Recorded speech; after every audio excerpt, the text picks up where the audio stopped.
Guys, so it's lunchtime. So gagawa tayo ng lunch ni Happy. So milk ni siya, Bear Brand lang ni siya nga gatas, egg, tapos cheese, tapos kani. Lunch ni Madam, watermelon, banana, egg, rice. Hi! Rice.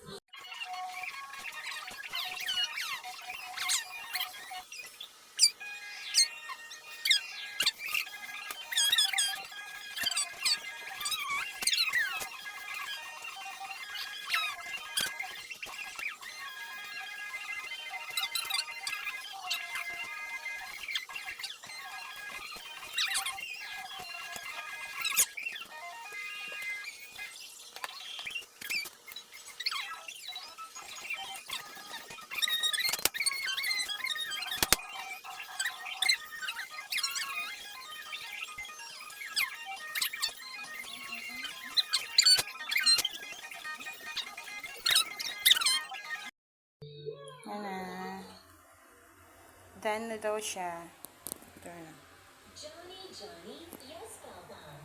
Not bad.